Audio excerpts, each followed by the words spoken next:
A regular council meeting for February 2nd. If we could stand for the Pledge of Allegiance. I pledge allegiance to the flag of the United States of America and to the republic for which it stands, one nation, under God, indivisible, with liberty and justice for all. Deputy Clerk, if you could take the roll. Councilmember Thorson? Here. Councilmember Peterson? Here. Councilmember Wong? Here. Councilmember Cole? Here. Mayor Furlong? Here, quorum is present. This time, motion to adopt the agenda. So moved, Your Honor. Moved by Councilmember Peterson, I'll second. second by Councilmember Thorson. All those in favor signify by saying aye. Aye. Oppose, motion carries. We have no presentations.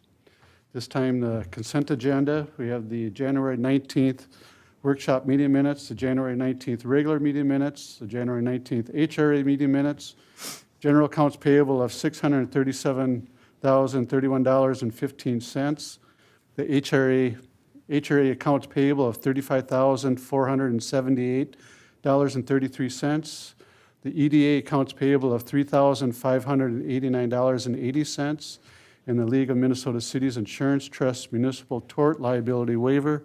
At this time, if any council member would like to address those or pull them, they can do so at this time. Yeah, I would like to request items D, E, F, and G be pulled. So item D, E, F, and G will be pulled. So at this time, motion to approve the consent agenda for A, B, and C. So moved. Moved by Councilmember Thorson, Second. second by Councilmember Cole. Any discussion? If not, all those in favor signify by saying aye. Aye. Opposed? Motion carries. Meeting open to the public. At this time, I believe We do have one member right now. John has raised his hand to speak. okay. Welcome, John. I'm not sure if you can hear me or not, but welcome, and We'll get him opened up here to allow. if we can limit the amount to about 3 minutes, that'd be nice.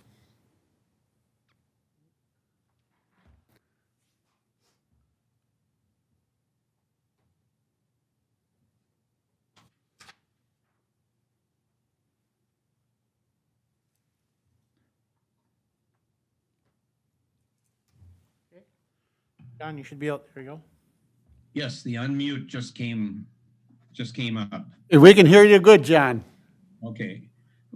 And just for your own edification, the start of the workshop, probably 20 minutes, couldn't hear anybody, but it did change at about that point. Anyway, John Schmall, 2750 Chisholm Avenue. Favorite subject, amended agendas, again came up for the two meetings, and some new different items. Amended workshop agenda, two of them at the same time, at the same minute. Didn't seem that was possible. Plus, one of the amended agendas was actually the agenda for the meeting, the regular meeting. So somebody needs to take a look at what the results of their input and confirm that things are going well, because at this particular point in time, they're not. And on top of it all, the amended agenda for the council meeting would have been a perfect one to have a footnote to indicate what was changed, because it was item D, I believe, that was broken up into D, E, and F.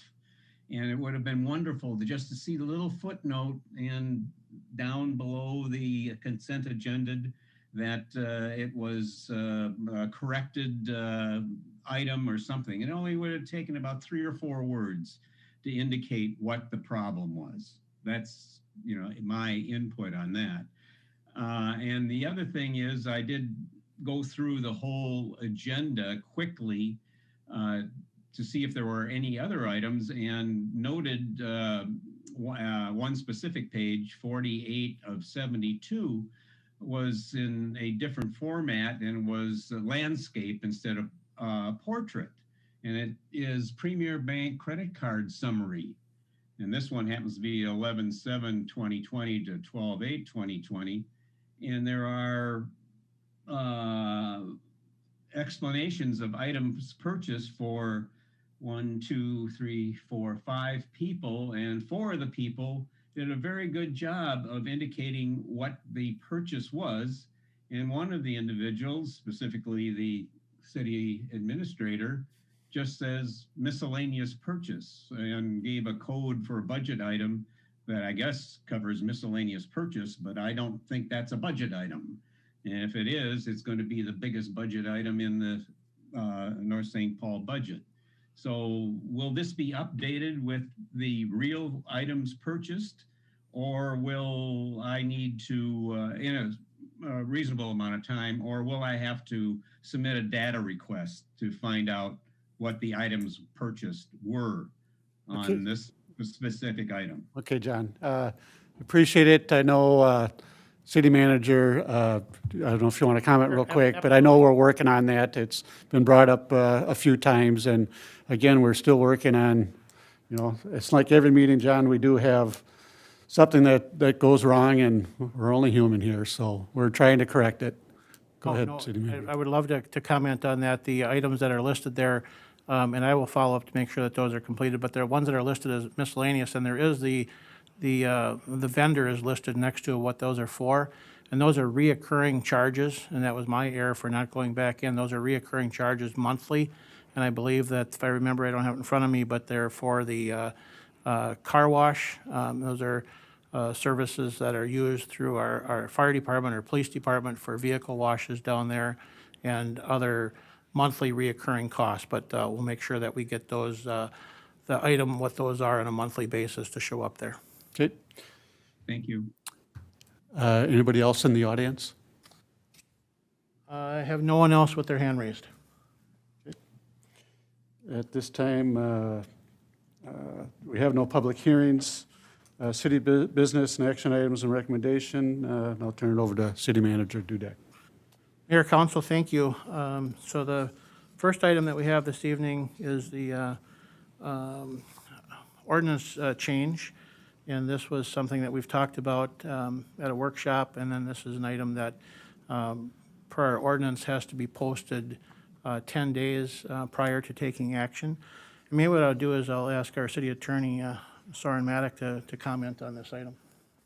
Sure. City Attorney Maddock.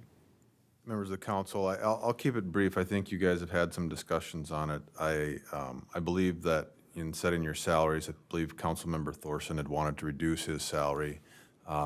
There's been a lot of back and forth on how we can appropriately do that. I believe this current ordinance does that, resets Councilmember Thorson's salary for the remainder of the year going forward. So that's what we're trying to accomplish. I believe this ordinance does accomplish that. I'll certainly stand for any questions. Otherwise, I'm hoping to pass this tonight and move forward.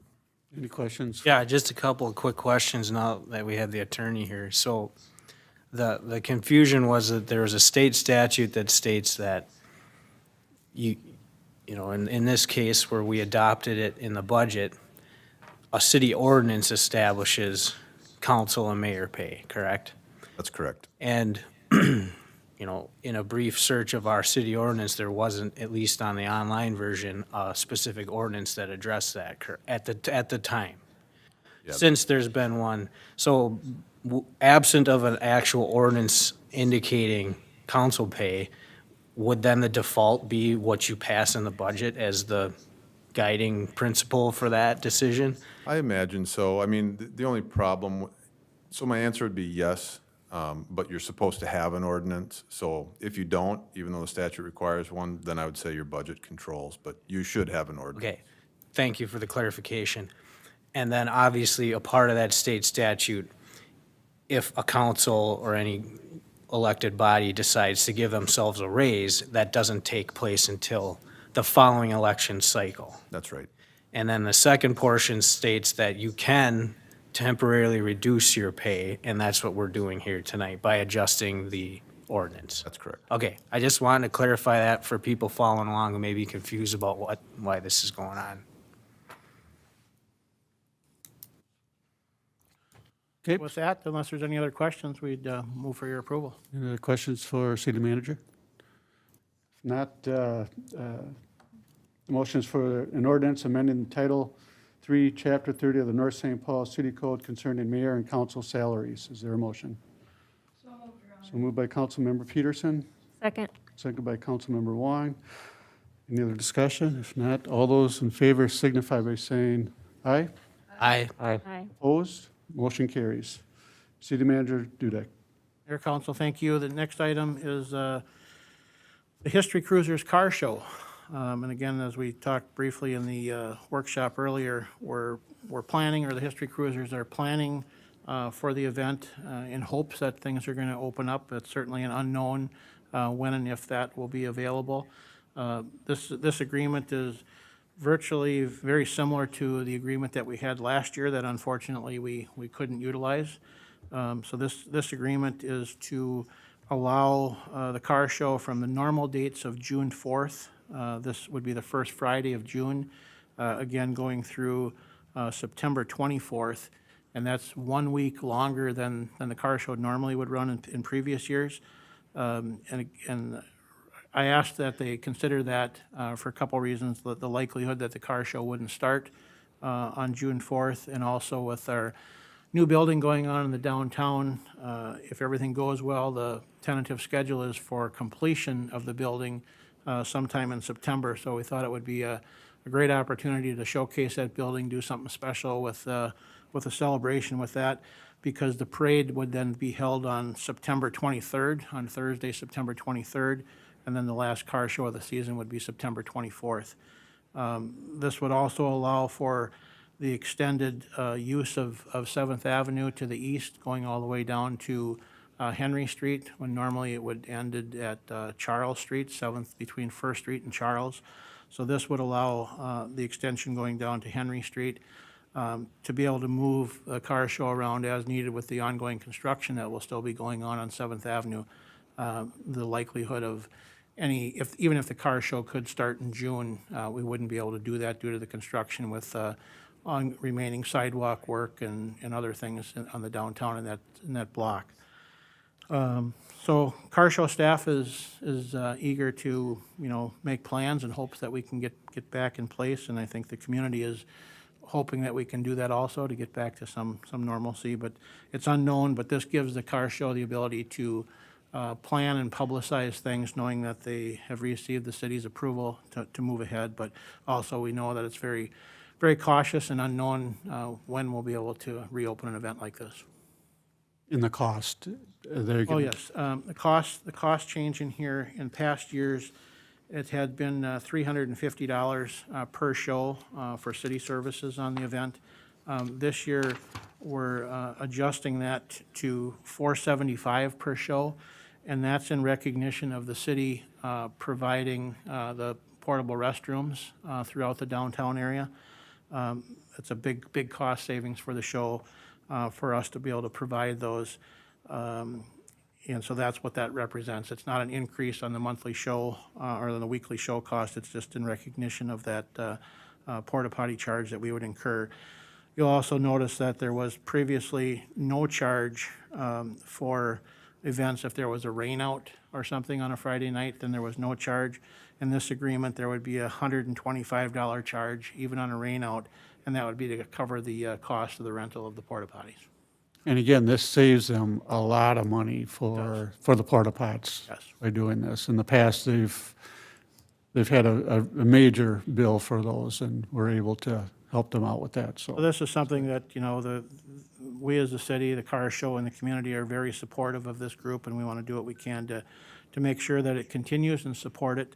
And so this agreement is, we've met and gone over it with the group, and they're very supportive of this. And Also listed in this agreement, different parking lots that they would be made available for overflow parking, in addition to the city parking lots, North High, North Flex Academy, Old National Bank, the Legion, VFW, Burwald Roofing, Luther Properties, different areas like that have all offered up their parking lot for overflow for this event.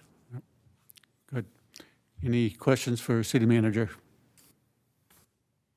If not, motion is for resolution approving the 2021 memorandum of agreement between the city of North St. Paul and the North St. Paul History Cruisers to conduct the 2021 Friday night car shows. Is there a motion? So moved. Moved by Councilmember Cole, Second. second by Councilmember Thorson. Any other discussion? I have a quick question. Yep. Actually. So obviously the pandemic came. Under what circumstances was it the state emergency that, led to its closing? Because here it kind of says, as needed by COVID. So just a little bit of clarification and background on what had. Yeah, I guess just with all of the directions and recommendations, obviously following the governor's orders and all those recommendations we take at hand, we don't want to promote an event that's going to cause potential harm to our public. Thank you. Okay. Any other?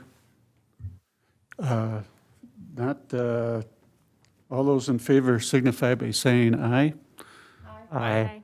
Opposed? Motion carries. City Manager Dudek. Mayor, Council, that's the last business action item. I think we could go back to Councilmember Thorson's items. So we'll go to the general accounts payable of $637,031.15, and that'll be item C now. And turn over to Councilmember Thorson. Yeah, so my first question is just a clarification on an expense item, and it's on page 29. And now it's a little different on this page, but it was, what page are we on here? 29. C03108. It says Civic Plus. And then underneath it, it says Civ Rec Annual Fee 2020, $1,585.25. Then it says Civic Annual Fee 2021, $4,755.75, and then Civic Clerk Annual Fee, $9,110.64. I'm just confused as to what, is that a part of this Open Gov program that we're It's doing? not part of OpenGov, but it's part of Civic Rec, and I can have Carrie comment on it also here. But Civic Rec is our park rental program, so that's all of our park scheduling, everything that'll go on through park scheduling or any other programs that we develop out for utilizing that program. And then the Civic Annual, if I'm not mistaken, that is our annual cost for our website, for the website itself. That's through Civic. And then the Civic Clerk is what I mentioned at the last meeting that we're working on building out for all the agendas that will be used for council meetings, for all of our meetings, for, Planning Commission, Park Commission, all that. That'll be turned into a web-based platform that all that information will be sent out to you, but I can certainly have, Okay. I think Carrie's available that could comment on that. So that is just three different Correct. Civic Plus is the, and then those are three separate things. They're not. Correct. I'm just trying to make sense of what those were, because they don't have the actual, or the bill or invoice in there. Those are three separate categories that I can, yeah, Especially because the one says 2020, right. and, we're in 2021 now, and Maybe let me, Carrie, are you available? Yes, I'm here. Okay, go ahead. Carrie, can you comment on those three? And then maybe I can also have our finance director, Jason Zimmerman, too. Yeah, you're absolutely right. What that is one is the website, the platform that runs our website. And we did, over this summer, add Civic Rec. They're all part of the same sister company, but of course, all these apps have different contracts. So Civic Rec is what is running our Park and Rec program right now for all of our online park reservations. And then the Civic Clerk, that was one where the contract was signed I believe it was December 30th or December 31st, because we had significant savings by getting that to our vendor. So that might be why you're seeing a 2020 date for 2021 service, is that in order to get in their workflow and to get some substantial savings on our implementation costs, that's when that came through. It's actually, Carrie, that actually shows 2020 on the Civic Rec 2020 annual fee. I don't know, maybe if that's if that was an error in the. Well, but that's right. I mean, we brought Civic Rec up live. Well, we had it up December 1st, and I believe the contract was signed. Jason can maybe correct me, but I believe we signed the contract, I want to say August or September. Okay. So that's kind of a prorated fee? Yes. Okay. All right. And we did, as staff, we looked at several tools, and that was by far the most affordable. And besides the fact that it is the sister company, it integrates well with our website. Okay. Thank you for the clarification. I know it, Okay. I'm going through this stuff and it just pops out. The other item, Is that on that general accounts payable? You got more on Yeah, the general accounts? so- Okay. that has to do with the credit card that's on page 45 and 48. And it's just, I brought this up at the last meeting. We've talked about it again. Our policy states that if you have a city-issued card, you're to turn in the receipts and fill out the form. I mean, obviously, there's stuff going on here that's not happening, and I just want to stress the importance that we have a policy in place. It needs to be followed. Everyone needs to follow it. And, as long as these things come up, I'm just going to keep saying this again. I'm sorry if it's a broken record thing, but that's my job. That's our job as elected officials. We need to hold everyone accountable. We have policies in place. We have to follow them. So that's all for that item D that I had. It's just to make mention of that. I think we're all aware of it, but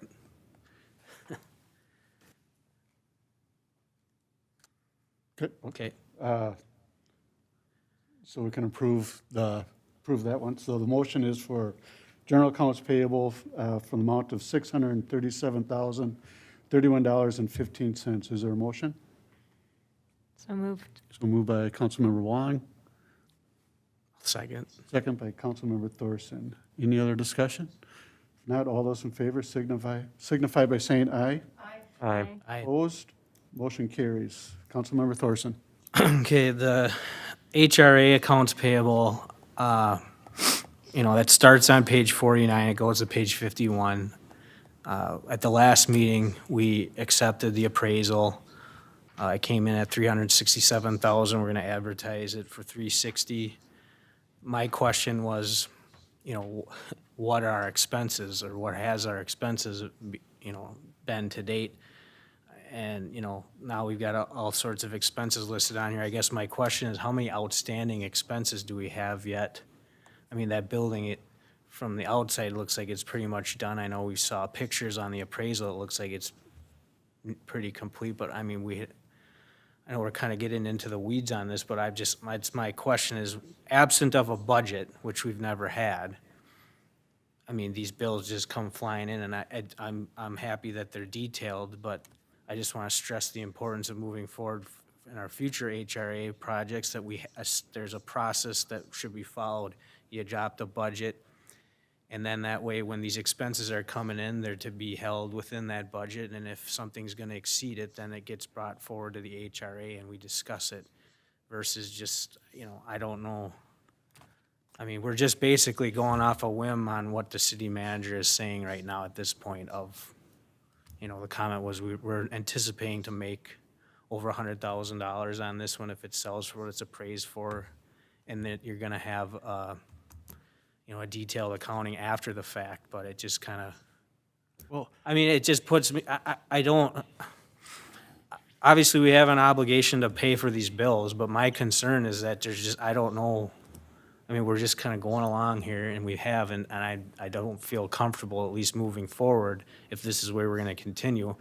I'm going to be apt to vote no on approving these bills out of just, symbolic thing, but I really want to stress the importance of adhering to a budget and knowing what we're getting into versus just approving things as they move along. It's just more of a comment, that's all. Yep, and as I mentioned at the last meeting, that we will have a full accounting of the project, and the bills are coming in, finalizing out the project as this is at the end. And so there will be a full accounting of the project and showing what their total cost on the property is going forward. And we've heard that multiple times, and we will not start another project without that in Great. place. Well, I'm glad to hear that.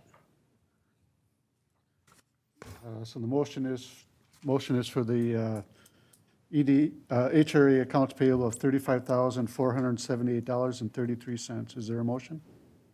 So moved, Your Honor. Moved by Councilmember Peterson,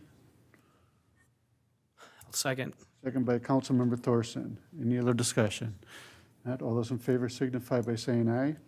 Aye. Opposed? Motion carries. Okay, item F, now we're into the EDA budget. This is on page 58, or EDA bills, not budget. Page 58. There is an expense that says UB November 2020, and then there's, what was that?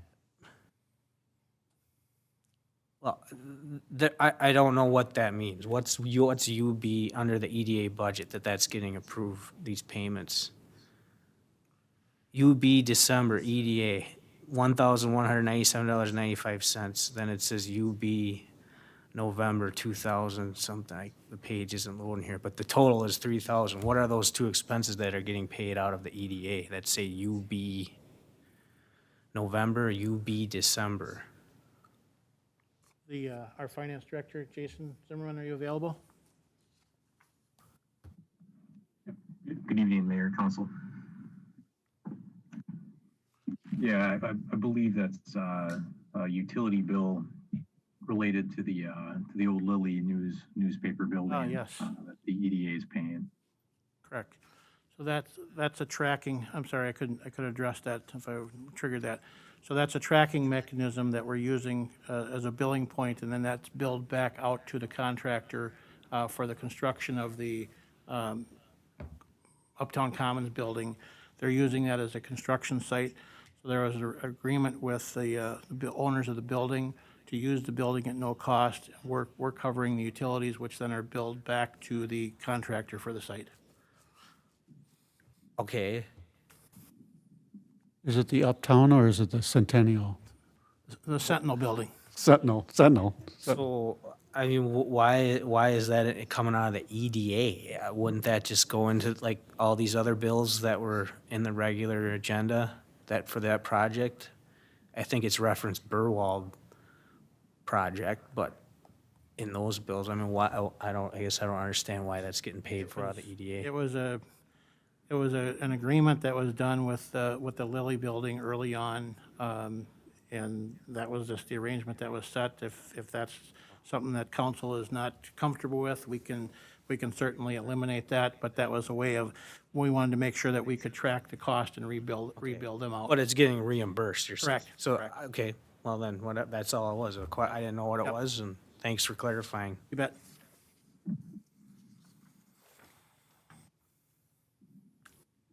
The motion is for the EDA accounts payable of $3,589.80. Is there a motion? So moved. Moved by Councilmember Thorson, Second. second by Councilmember Cole. Any other discussion? If not, all those in favor signify by saying aye. Aye. Opposed? Motion carries. Looks like last one is Last one. G, and that'll be F. G, this is the League of Minnesota Cities tort waiver. And where's this page here? Okay, well, my question is, I mean, this typically, isn't this done like at the end of the year, so we're covered in the full year? Is that the terms of that, or is this coinciding with the date? Like, This is in preparation for our insurance renewal that will be renewed in May. okay, so, So, yeah, this will actually go into effect with our renewal of May of '21. okay, so there was no, because the reason I bring this up is it's like similar to like the school district, school resource officer contract. The contract it starts in July, and it's no fault of our own staff. I think it's mostly the school district. They're always late to get the contract to us, to the council to approve, and usually we approve it in September or October when the contract started in July.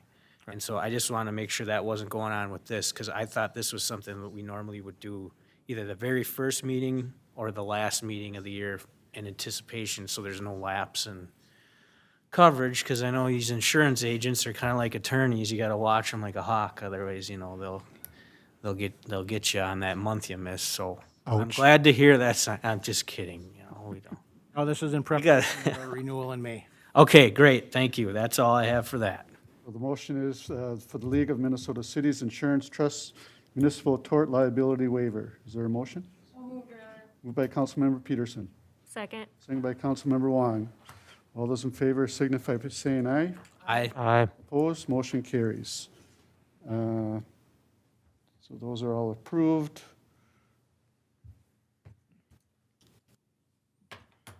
And reports of city manager? Mayor, council, I can just recap for our council viewing audience, talk a little bit about, I mentioned in the workshop about the last Friday, we closed on the last land sale of the redevelopment of the Anchor North site, which is a really exciting times, and thank everyone for your commitment to the project. And it's been it feels like a long time, but it actually has been a very short window of, you know, that property, the old Anchor site had sat vacant for a number of years, 10-plus years, with the redevelopment on the southern half with the M&I Townhomes. That's really going on very well. They're well into their phase 2 building up there, and they're selling about as fast as they can build them.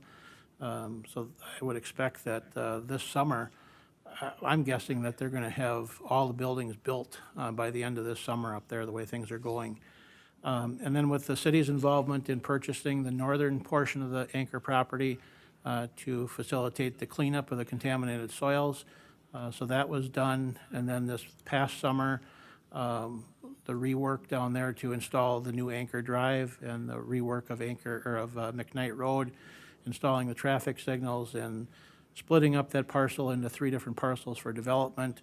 And one of the sales was to the indoor storage facility. That building is well under construction and underway. And then on December 22nd of last year, we closed on the sale of the Quick Trip facility. So Quick Trip is now closed, and they will start construction this spring with a very short construction window, 110, 120-day construction window. So we'll see that up and operational sometime this probably late summer. And then Wednesday of last week, we were supposed to close on the Anchor View apartment project, which is 128 units that'll be located on the remaining south side of the new Anchor Drive that was installed. That closing started on Wednesday, but it didn't finalize until Friday late afternoon, early evening. But it did close, and really looking forward to moving ahead with that construction. It had been anticipated that construction would start right away. However, now because of the cold weather that we see coming in this weekend with the forecast of well below 0, 10, 12, 15 below 0, going to working with the contractor and setting up a date to start construction after that cold weather passes.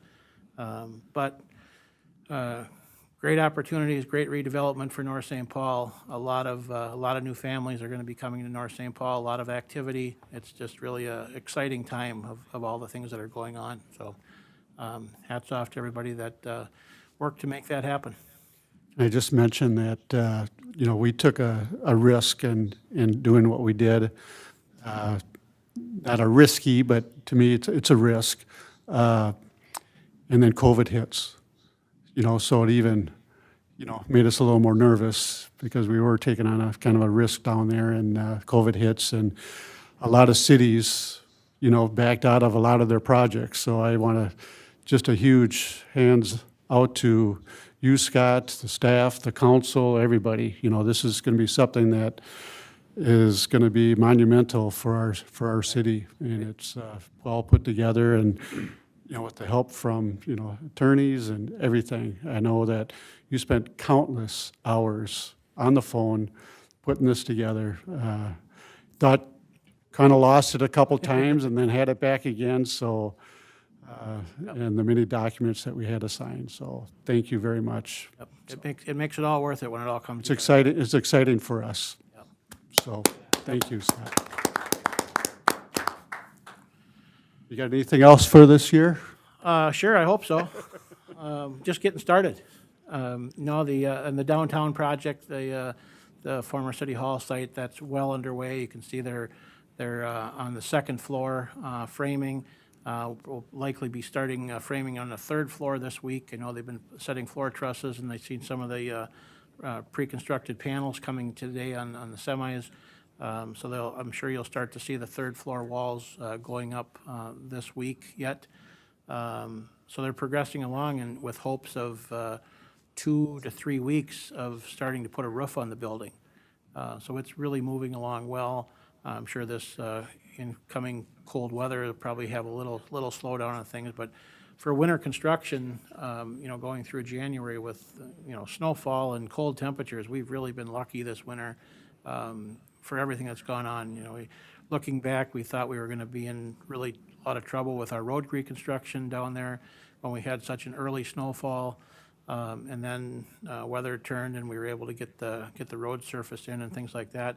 The unfortunate thing, we weren't able to get the sidewalks and those in, so we had to put in temporary asphalt down there to make it through the winter and even the springtime for pedestrian traffic down there. But then depending on what type of spring we have, to get it back down there and finish that sidewalk work and landscape plans and all of that. So we've got some work to do yet in this upcoming year, but things are moving along very well. One of the other projects that's nearing starting is the 7th Street Townhomes that you had approved last year. There's 18 unit twin homes or townhomes over there that'll be constructed in addition to 3 single-family homes. We have received building permits for a couple of those units, so that's going through the review process, and we'll be ready to issue permits soon with that. I do know that on the townhome, they're looking to get started as soon as they can here to be prepared for townhome being part of the parade of homes right away this spring. So a lot of development continuing to move on, and looking to other projects into the future that we keep this momentum going. Thank you. Any questions for City Manager? Councilmember Thorson. Yeah, I just want to thank you for all the work that you've done, Scott, with that project. It's all sorts of challenges, but to me, the one big hurdle I think really pushed that project through was working with the county and getting that road and that intersection, because I recall that was real stumbling block for a lot of interested parties that would come in here before. And not only was the soil contamination issue, but just the fact that there was no easy access into there was kind of a deal breaker. And, I'm not a huge fan of the city getting involved with development projects for the private sector, but this certainly is one of those areas where there was a market failure. I know the economy also plays a huge factor into that, but the fact that, we were persistent, and it seemed like after you kind of took control and you were able to expedite that whole process, to me was kind of the breaking point of moving that along quickly. So thank you for working with your connections through the county and all your years of experience. To me, that seemed to be the breaking point there. So thank you for that. No, it's been a great project to get that long, and we've got a great relationship with Ramsey County and the engineering staff out there and county engineer on that project, and also looking at future projects, so that it's so many of these projects, even the development of the downtown, so many of these projects are about relationships and people. That's what makes this happen. Absolutely. One other thing I could, Mayor, if you just wanted to touch on, again, and give kudos to Carrie Erpenbach, who's been working on our communication. We've made huge strides with online presence and some of the things we talked about tonight with, the Civic Rec and Civic Clerk and some of these different web-based programs. They're they're not cheap, and they don't, you don't just buy them and plug them in and they're ready to run. So there's been a lot of work put into that, and a lot of work ongoing. Our finance department is spending a lot of time building out financial programs and things in their end in preparation for that. And some of that stuff is up and running. But really, what's really been surprising, pleasantly surprising, and just an outstanding, if COVID forced us to do this, it's a good outcome. It's something that we should have done probably long ago, but now that we're doing this, it's just, the people are moving to it without any hesitation and without any ask of how do you do this. And when I say that is about our licensing, our online licensing, that has come on after the first of the year here. And, you know, the fire department itself would send out a packet of paper annually that was an inch thick with applications and papers and information for our residents and business owners to fill out, and a lot of that stuff doesn't change annually other than, you know, key holder information or things like that. So when we went to the online licensing, a letter was sent out, a one-page letter was sent out, and like the next day, literally, people were logging onto the site and submitting their licensing, and a lot of them were from people that either we never received before, or people that maybe were always lagging. We didn't receive it until months into it. So it's been a huge success on the licensing. And I can tell you that the building permits, which just came up live on Monday, yesterday. So here we are, virtually almost 48 hours into it. We have received many, many multiple licenses already. So I just want to give maybe a minute for Carrie, if she's available, to comment on it and say thank you, that this is really rolling out well and our residents are taking to it very quickly. Welcome, Carrie. Again. Hi. Well, we did it. I actually started switching the links on the website late Friday afternoon. Monday, I just logged in here now and took a look. We had 7 different permits come in on Monday. We had another 5 roll in here today. We actually, some of our builders and stuff were great sports. We did some soft launches where we put a few through last week. It's been a little bit of a learning curve for staff. We're working together to document all the processes. But truly, I'm here all day. The phone doesn't ring. People just go in and do it. So I'm really pleased with how easy the tool is working. We've been working with, we've got a third-party building inspector and our third-party inspection company. I had a planning meeting with them on Friday, and they were quite skittish. They weren't sure. Today, they are uploading inspections with their digital signatures. They're logging into our system, and our permits are moving along quite nicely. So I think I'm pretty confident here. By March 1st, I think that everybody will be very comfortable with the tool and will be even more efficient. I would say 90% of the city's permits are up live. I've got a couple fire permit, fire pyrotechnic permits I need to build, and I'm right now in the process of building all of our zoning permits. And especially for, we talk a lot about incoming development in the city, to do a zoning permit online and being able to upload files, photos of the property, architectural drawings and stuff. People have just really taken to it very well, and I check constantly, and I do a little happy dance every time another one comes in. But we're up and we're running. Thank you, Carrie. There's so many different pieces to this that is huge improvements. As on a job site, there's normally a paper copy of the plan that has to be kept on the site and documents. And you can imagine on a construction site, when you go out to look for them, if you can find them, they're probably covered in mud, or there's something like that. And what this new process is moving to, we'll have basically the QRC code or QR code that'll be on the permit, that'll be on the site. That's the only paper they're going to have.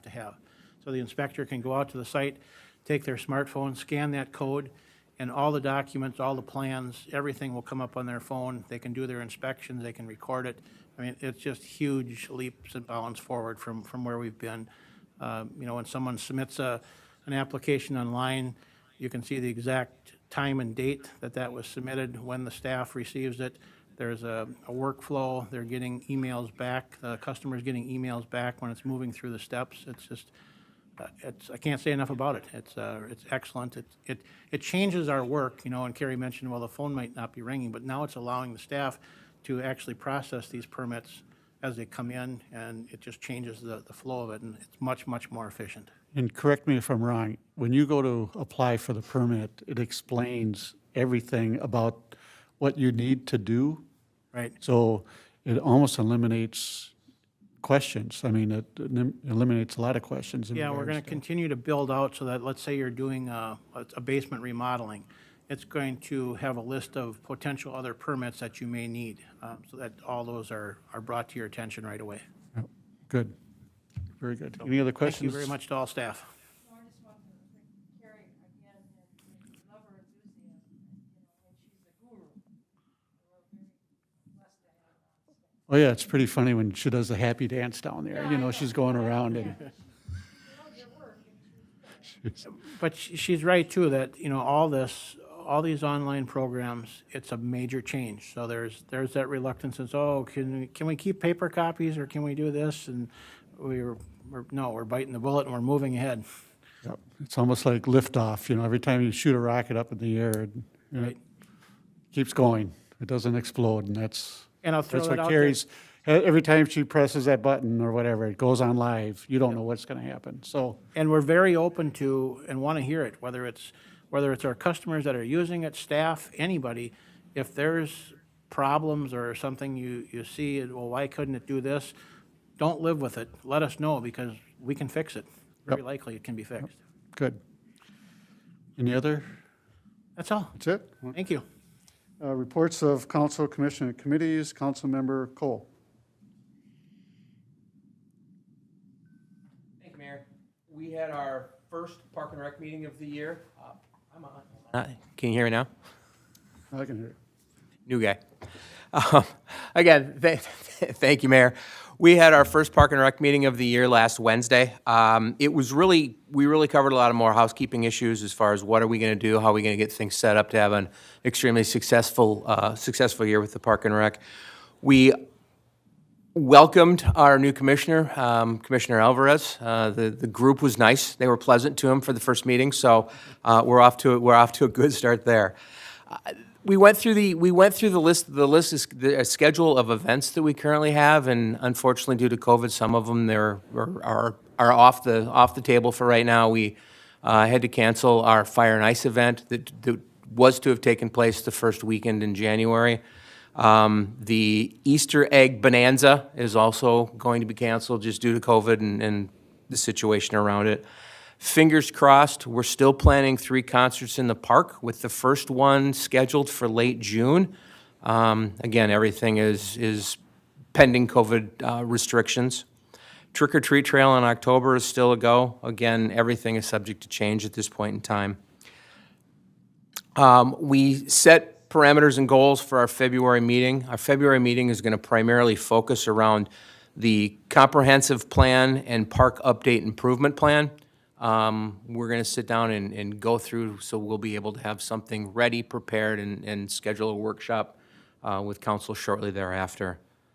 Next meeting is scheduled for February 24th at 6:30, still a Zoom meeting. Very good. Good. Thank you. Councilmember Wong.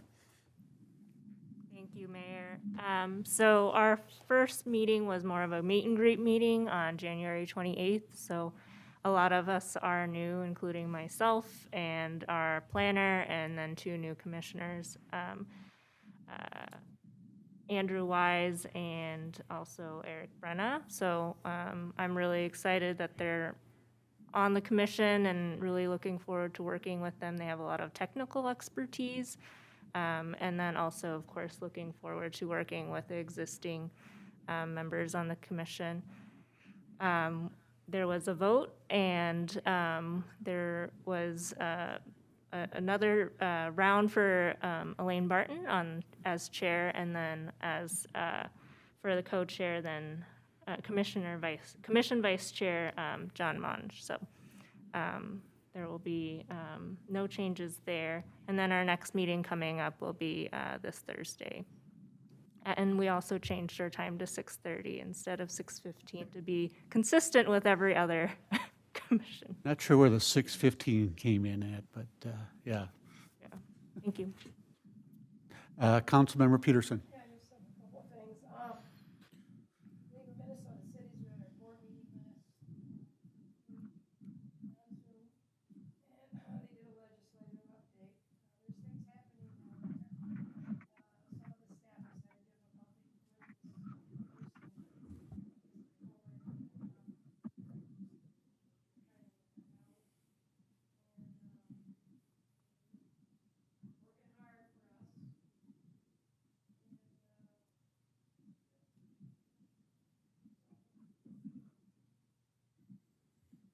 Councilmember Thorson.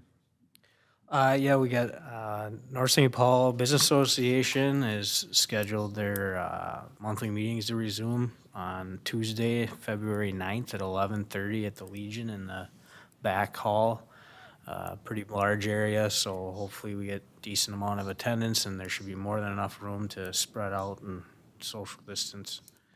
Then our kind of in-between regular meetings, EDA meeting is scheduled also on Tuesday at 3, is it 3:30 now, or? Yeah, 3:30, or 3 o'clock. And it's just supposed to be a real kind of short, hour-long meeting, just to kind of go over some operational type updates. And that's a Zoom meeting. That's a Zoom. Public's welcome to chime in on and listen to and comment as well. There's always open to the public too, so. Sure. Okay, thank you. We were getting a lot of feedback. I don't know if you noticed that. So, and I got a kind of motion from the guy in the back there. So mute your buttons if you're not speaking, I guess. So something was going on that he mentioned, that maybe the mute. Actually, just muted mine when I'm talking here, so. Yeah. So at this time, general business, Councilmember Cole. I have none at this time, thank you. Councilmember Juan. Yeah, I would just like to mention that Ramsey County has posted some opportunities for small businesses to receive some funding, some federal funding. I believe it opened a day or two ago and closes very soon, so I think it's about a 1-week window, so a good opportunity for small businesses that are eligible to to see if they can apply for extra funding. Thank you. Councilmember Peterson. Well, nothing, but I just wish everybody a happy. Oh, very nice. Councilmember Thorson. I'm gonna have to wish everyone a happy Groundhog's Day. Unfortunately, it sounds like Punxsutawney Phil saw his shadow, so 6 more weeks of winter. And all I have is, we had a meeting this last week with the 9 churches in North St. Paul. And it was a meeting in regards to a couple reasons. One is to get all the churches together. They never actually have met each other. A few have met, but just to have a general meeting with all the churches, and it brought them all together to, maybe future items that could come up. Number one is COVID. If it got really bad, the churches would be together. Events that they have, they can all communicate with each other. But one of the main reasons we had the meeting was for the food shelf. Food shelf and toy shelf are actually looking for new homes they want to stay within our community. So we had a meeting with city manager, myself, Norma from the toy shelf, and then a person from the school district, and then all the 9 churches. And from that meeting, we're going to have another meeting. And so from this original meeting that we just kind of a meet and greet, and everyone got to introduce each other and learn about the food shelf and what their needs are. They are way out of, I don't know if you've ever been down there, but it's not a very good situation for them, and it's growing as we speak. So we're in communication with the food shelf, the toy shelf, and then all the churches, and And the council now is aware of that, that they need some sort of space. So we're looking to try to fill that space within, try to keep them in North St. Paul. City Manager, do you have anything else to say on that? Because I know you're a part of that. We will keep it in North St. Paul. We will keep it in North St. Paul. So, all right. So at this time, we're going to go into a closed session. And that is, the meeting will be closed as permitted by the attorney-client privilege, Minnesota Statute 13D.05, Subdivision 3B, to discuss the pending arbitration involving IBEW Local 160 in North St. Paul. And we'll have another closed session for the meeting B. The meeting will be closed as permitted by Section 13D.05 Subdivision 3C to consider offers relating to the city's possible sale or lease of the community center building. Did I do that right, city attorney? Yep, you nailed it, Mayor. And then at this point, if there's an actual motion to close the meeting. Now, is there a motion to go into closed session? So moved. So moved by Councilmember Thorson. Second. Second by Councilmember Cole. Any discussion? Not, all those in favor signify by saying aye. Aye. Aye. Opposed? We're going to go into closed session.